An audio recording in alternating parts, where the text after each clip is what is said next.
حضور محسن میاں صاحب بول رہے ہیں؟ ہاں جی خیریت سے ہیں حضرت؟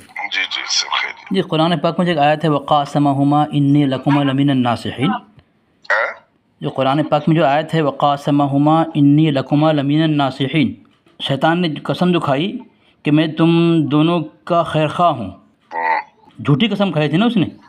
جی کیا ہے آیت کریمہ کیا ہے؟ وقاسمہما انی لکما لمن الناصحین.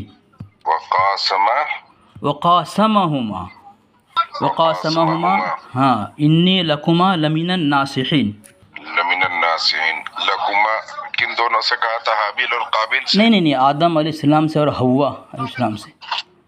اچھا ہے نا آدم علیہ السلام اور حضرت حوا سے کہا تھا. ہاں فضلہما بغرور، تو اتار لیا انہیں فریب سے. پھر جب انہوں نے ان سے قسم کھائی کہ میں تم دونوں کا خیر خواہ ہوں، تو اتار لیا انہیں فریب سے، یعنی شیطان نے دھوکہ دیا اور دھوکہ دے کر جھوٹی قسم کھائی. اور اس کے حاشیے میں لکھا ہوا ہے معنی یہ ہے کہ ابلیس ملعون نے جھوٹی قسم کھا کر حضرت آدم علیہ السلام کو دھوکہ دیا، اور پہلا جھوٹی قسم کھانے والا ابلیس ہی ہے. حضرت آدم علیہ السلام کو گمان بھی نہ تھا کہ کوئی اللہ کی قسم کھا کر جھوٹ بول سکتا ہے، اس لیے آپ نے اس کی بات پر اعتبار کر لیا. تو اگر کوئی ایسا کہے کہ شیطان اپنے لیے جھوٹ کو پسند نہیں کرتا، تو پھر تو اس قرآن پاک کی آیت کی مخالفت کی نا اس نے. کوئی ایسا کیوں کہے گا؟ نہیں، کوئی اگر کہہ دے کہ شاید اس کی تائید میں یا محبت میں یا اس کے سپورٹ میں کہہ سکتا ہے کوئی بھی، تو وہ تو قرآن پاک کی اس آیت کی مخالفت کر دی نا حضرت. تو یہ احکام شریعت میں جو ہے اعلیٰ حضرت نے اسے لکھا ہے. بالکل انہوں نے لکھا ہے احکام شریعت کے اندر کہ اور وہابیہ گمراہ نہ ہوں گے تو ابلیس بھی گمراہ نہ ہوگا، کہ اس کی گمراہی ان سے ہلکی ہے، وہ کذب کو اپنے لیے پسند نہیں کرتا. یعنی شیطان جھوٹ نہیں بولتا، جھوٹ کو اپنے لیے پسند نہیں کرتا. لیکن قرآن پاک میں اللہ فرماتا ہے وقاسمہما انی لکما لمن الناصحین، اس نے یہاں جھوٹی قسم کھائی. تو یہ کہنا کہ شیطان اپنے لیے جھوٹ پسند نہیں کرتا، شیطان کی تائید ہوگی. قرآن پاک کی آیت کی مخالفت ہوئی کہ نہیں ہوئی؟ کہاں سے بول رہے ہیں؟ میں گجرات سے بول رہا ہوں. اچھا پھر تو اعلیٰ حضرت پہ اعتراض ہو سکتا ہے کہ بھائی قرآن پاک کی مخالفت کرنے والا مجدد کیسے ہو سکتا ہے، عاشق رسول کیسے ہو سکتا ہے، مسلمان کیسے ہو سکتا ہے؟ کیا جواب ہوگا اس کا حضرت؟ مفتی محسن منظور میاں صاحب. جی یہ دعوت و ارشاد اشاعت سلسلہ سہروردیہ کیا ہے؟ سہروردیہ سروردیہ سلسلہ ہے یہ تو. مطلب اب کوئی کی تنظیم ہے کہ دعوت و ارشاد و اشاعت؟ دعوت و ارشاد کا مطلب ہے کہ دعوت، تبلیغ اور کیا؟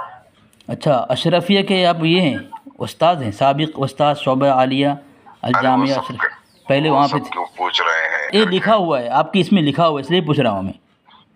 سابق استاد جامعہ حبیبیہ الہ آباد، یہ سب لکھا ہوا آپ کی اس میں ڈی پی میں. جو لکھا ہے وہ صحیح ہے. اچھا تو حضرت کیا جواب ہوگا اس کا؟ تو یہی کہیں گے کہ بھائی اعلیٰ حضرت نے مخالفت کی. جی احکام شریعت میں لکھا ہے کہ کس کو پسند نہیں کرتا. حضرت واٹس ایپ کھولیں، پہنچ چکا ہے حوالہ، دیکھیں دونوں حوالہ پہنچا ہے، قرآن پاک کی آیت بھی اور حاشیے میں جو لکھا ہوا ہے کہ سب سے پہلے پہلا جھوٹی قسم کھانے والا ابلیس ہے، اور احکام شریعت میں بھی لکھا ہوا ہے. یہ بھی حوالہ پہنچ چکا ہے، ذرا دیکھ لیں گے تو. وقاسمہما جی دونوں حوالہ پہنچ چکا ہے. لمن الناصحین، اور اس نے اور ان سے قسم کھائی کہ میں تم دونوں کا خیر خواہ ہوں. فضلہما بغرور، تو ان دونوں کو فریب سے دھوکہ دیا. فلما ذاقا الشجرۃ بدت لہما سوآتہما، معنی یہ کہ ابلیس ملعون جھوٹی قسم کھا کر حضرت آدم علیہ السلام کو دھوکہ دیا. پہلا جھوٹی قسم کھانے والے ابلیس ہی ہے. جی حضرت آدم علیہ السلام کو گمان بھی نہ تھا کہ کوئی اللہ کی قسم کھا کر جھوٹ بول سکتا ہے. اس لیے آپ نے اس کی بات کا اعتبار کیا. ہوں اور احکام شریعت میں کیا ہے؟ آپ نے ٹھیک جواب دیا. جس امر کا اللہ عز و جل قرآن عظیم میں مطلق حکم دیتا ہو اور خود اپنے ملائکہ کا فعل بتاتا ہو، اسے بدعت کہہ کر منع کرنا انہی وہابیوں کا کام ہے. گمراہ نہ ہوں گے. جی تو حضرت تو یہی ہوگا کہ اعلیٰ حضرت نے قرآن کی مخالفت کی. پھر حضرت دیوبند کے اکابر کی مخالف جو حسام الحرمین لکھا ہے وہ فتویٰ معتبر کیسے ہو جائے گا اگر یہاں مخالفت ثابت ہوتی ہے اعلیٰ حضرت کے قرآن پاک سے؟ جو کہتے ہیں کہ بھائی دیوبند کے اکابر جو ہے کافر ہے، گستاخ ہیں، تو پھر حسام الحرمین بھی غیر معتبر ہوگا نا حضرت. اور حضرت ابلیس کا رقص کتاب ہے، ابلیس کا رقص کتاب ہے، اس میں تاج الشریعہ صاحب کی تائید موجود ہے. اس میں بھی لکھا ہوا ہے، دیکھیں اعلیٰ حضرت کے متعلق الیاس عطار کی زبانی کہ اعلیٰ حضرت نے ایک ہندو کا مکان لیا تھا کرائے پر اور اس کو ہڑپ لیا، اور اس پر ہندو نے ان پر مقدمہ دائر کر دیا. آپ کا مکان ہندو کی ملک تھا، اعلیٰ حضرت کے اوپر. یہ دیکھیں ابھی بھیج دیا آپ کے پرسنل پہ، صفحہ نمبر 56 کے اندر لکھا ہوا ہے کہ اعلیٰ حضرت دولت مند تو تھے نہیں، اور آپ کا عجیب و غریب معاملہ تھا. مکان کا تو غالباً اب تک کیس چل رہا ہے. غالباً آپ کا مکان ہندو کی ملک تھا، کچھ کرایہ کا مسئلہ تھا، آپ کرایہ دار تھے، یعنی اعلیٰ حضرت یعنی الیاس عطار کہہ رہے ہیں کہ آپ ایک ہندو کے مکان پر قابض تھے، کرایہ بھی نہ دیتے تھے، اور مالک مکان نے آپ پر کیس کر دیا تھا. تو اعلیٰ حضرت کو غاصب بنا کر پیش کیا الیاس قادری نے. اعلیٰ حضرت غاصب تھے، یعنی زبردستی ہندو کے مکان پر قبضہ کر لیا تھا.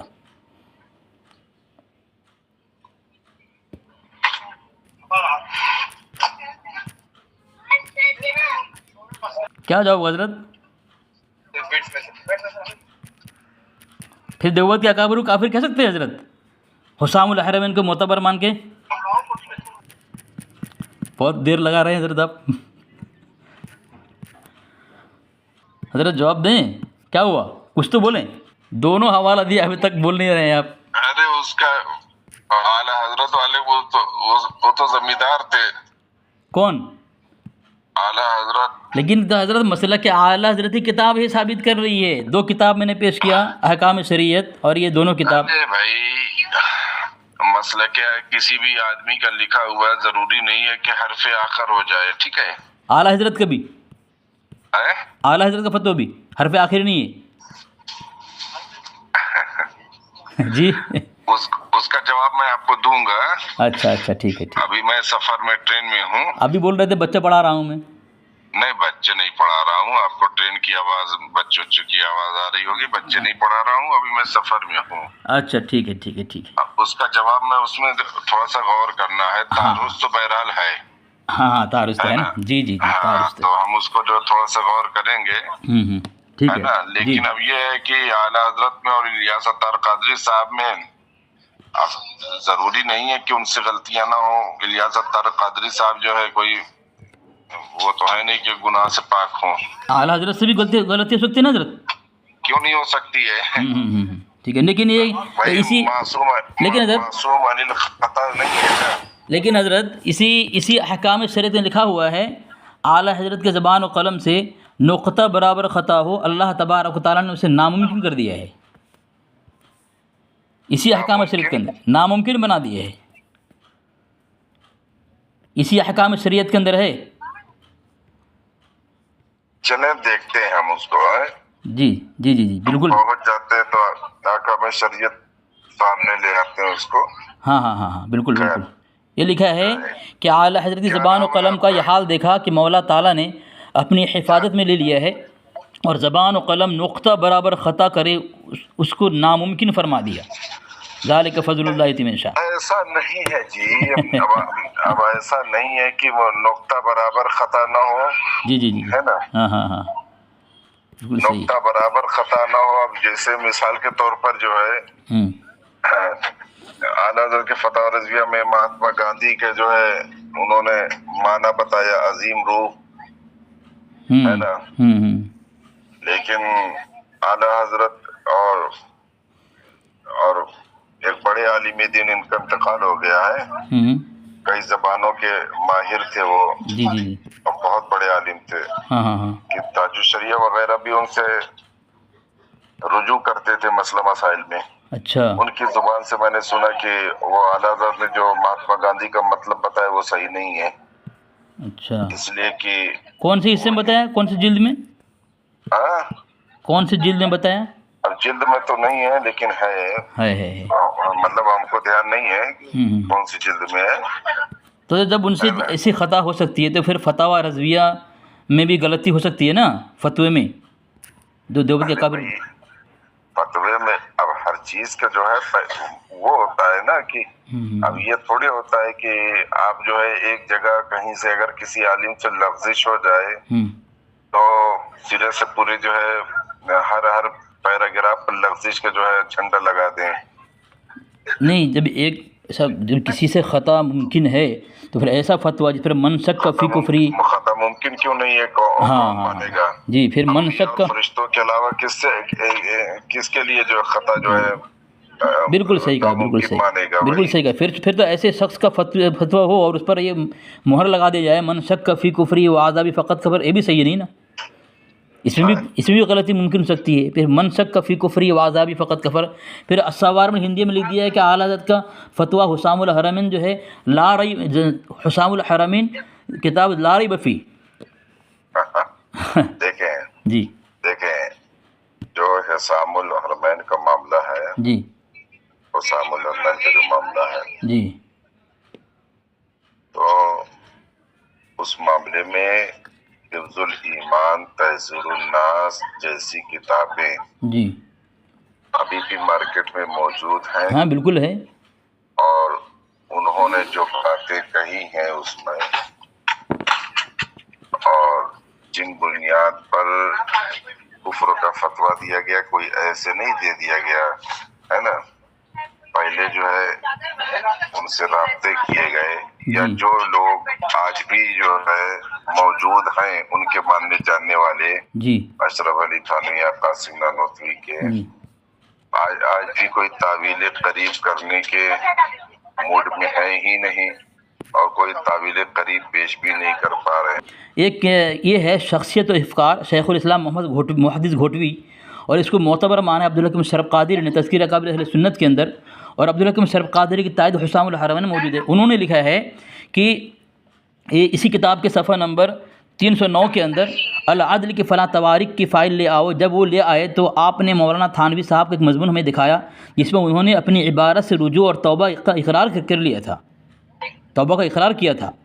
تو جب وہ تعویل بعید بھی نہیں ہے، قریب بھی نہیں، بعید بھی نہیں، تو پھر توبہ کی کوئی گنجائش نہیں ہوتی۔ یہاں تو مسئلہ کہ اعلیٰ بڑے عالم سے تو توبہ اور توبہ شائع ہو رہی ہے، انہوں نے توبہ کیا تھا، جب توبہ کر رہے پھر ان پر کفر کا فتویٰ کیسے لگے گا؟ جنہوں نے توبہ کیا تھا تھانوی کی، حضرت مولانا تھانوی صاحب کا رجوع اور توبہ کہا، اپنی عبارت سے انہوں نے رجوع اور توبہ کر لیا تھا۔ جب مسئلہ کہ فتویٰ مسئلہ کہ اعلیٰ کی طرف سے اور رجوع بھی اب مسئلہ کہ اعلیٰ کی طرف سے، جبکہ دیوبندی علماء جن کو گستاخی غلطی نہیں مانتے، دیوبندی علماء گستاخی غلطی مانتے ہی نہیں اس کو، تو دیوبندی کا مسئلہ ہی نہیں ہے، مسئلہ تو مسئلہ کہ اعلیٰ حضرت کا، ان کی طرف سے ہی فتویٰ من شک فی کفری و عذابی فقط کفر، اور ان کی طرف توبہ شائع، تو پھر حضرت ان پر اعتراض کیوں؟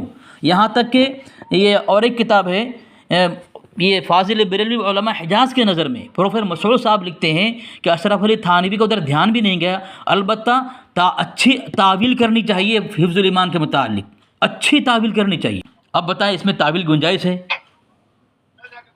سب باتیں ہیں حضرت، اختلافات تو مسئلہ کہ اعلیٰ حضرت نے بھرا پڑا ہوا ہے، پھر اس پر من شک کا فی کفری ہر مجلس، محفل، ممبر، محراب میں اس طرح پھر بولنا اچھی بات نہیں ہے نا، پہلے اپنے گریبان میں جھانکنا چاہیے کہ ہمارے علماء کیا کہہ رہے ہیں اس کے متعلق۔ آپ بھی بڑے عالم ہیں۔ ارے میں بڑے نہیں ہوں بھائی، کیا اتنے بڑے بڑے مدرسے کے مدرس ہیں آپ، کہاں کہاں پڑھا چکے ہیں، اسے لکھا ہوا ہے آپ کی ڈی پی کے اندر۔ آپ کو نمبر کون دے دیا میرا؟ حضرت ذرا آپ یہ کریں نا، اس پر ذرا تحقیق کریں حضرت، ٹھیک ہے؟ اور نمبر کون دے دیے پہلے یہ تو بتائیے۔ پہلے اس سے پہلے بھی کسی نے گروپ میں بھیجا تھا حضرت، وہ نام یاد نہیں ہے، وہی نمبر تھا حضرت۔ یہ فتاوی رضویہ کا آپ نے بات کہی ہے، وہاں بھی لکھا ہوا ہے، دیکھیں ایک بات لکھی ہے، بہت زبردست بات لکھی ہے، اس مذہب مفتہ بھی پر بھی اس طائفہ کو سخت دقت کہ یہ قطعاً اپنے اعتقاد سے مسلمانوں کو کافر مشرک کہتے اور اپنی تصانیف میں لکھتے ہیں اور اس پر فتوی دیتے ہیں تو بالاتفاق ہر دو مذہب ان کا کافر ہونا لازم، اور ان کے پیچھے نماز ایسی جیسے کہ کسی یہودی نصرانی مجوسی کے پیچھے نماز پڑھنا جائے نماز۔ نیچے لکھتے ہیں مگر حاصل اللہ ہم پھر بھی دامن احتیاط ہاتھ سے نہ دیں گے، اور یہ ہزار ہمیں جو چاہے کہیں، ہم زینہار ان کو کفار نہ کہیں گے۔ ہاں یوں کہتے ہیں اور خدا اور رسول کے حضور کہیں یہ لوگ عاصم ہیں، خاطی ہیں، ظالم ہیں، بدعتی ہیں، ضال ہیں، مضل ہیں، غوا ہیں، مبتل ہیں، مگر ہیہات کافر نہیں، مشرک نہیں۔ بتائیں، یعنی یہودی نصارہ مجوسی ہنود کیا ہے؟ کافر مشرک نہیں ہے۔ اس میں ذرا غور کریں، ذرا غور کریں آپ، ٹھیک ہے؟ پھر جواب ذرا جناب۔ ٹھیک ہے۔ دیکھ لے سامعین، یہ اڑیسہ کا مولوی ہے، بہت بڑا مسلک آخرت کا عالم ہے، کہاں پڑھا چکا ہے، یہ میں اس کی اسکرین شاٹ پر دیکھیں، آپ کو بتا رہا ہوں میں، یہ دیکھیں، یہ اسکرین شاٹ دیکھیں، برابر دیکھیں آپ۔ سابق استاد شعبہ عالیہ الجامعہ الاشرفیہ عربی یونیورسٹی مبارک پور اعظم گڑھ۔ دیکھا سامعین، یہ کب جو ہے یہاں پڑھائے تھے، وہ بھی 2020 کے اندر، وہ بھی لکھا ہوا ہے آگے۔ سابق استاد جامعہ حبیبیہ الہ آباد، یہ کب وہاں پڑھا چکا، وہ بھی لکھا ہوا ہے۔ دیکھا سامعین، اتنے بڑے عالم ہیں، اپنے اعلیٰ حضرت کو نیک، پاک صاف اور پارسا اور متقی اور مسلمان ثابت کر ہی نہ سکے۔ رضا خانی زہریلا وارث اور نفرتی چنٹو اور خبتی کانڑی بھڑکاتی لولے لنگڑے اندھے بہرے رضا خانی خبتیوں کے اوقات کیا ہے میرے سامنے، بتائیں نا سامعین، جبکہ یہ فری ہیں بالکل اور کتاب پڑھ رہے ہیں، لیکن ان کو ابھی تک سمجھ میں نہیں آئی کہ جواب دے کر کے اپنے اعلیٰ حضرت کو بچا لے، نہیں بچا سکا۔ بات بالکل واضح ہے سامعین، اکابر اہل سنت علماء دیوبند نیک ہیں، متقی ہیں، اللہ کے ولی ہیں، سچے پکے عاشق رسول مسلمان اور مومن ہیں۔ اسے واضح ہو چکا۔ حسام الحرامی بن کا فتویٰ جو ہے بریلی کے گٹر میں ڈال کر کے سڑانے اور اس کو جلانے کے لائق ہے۔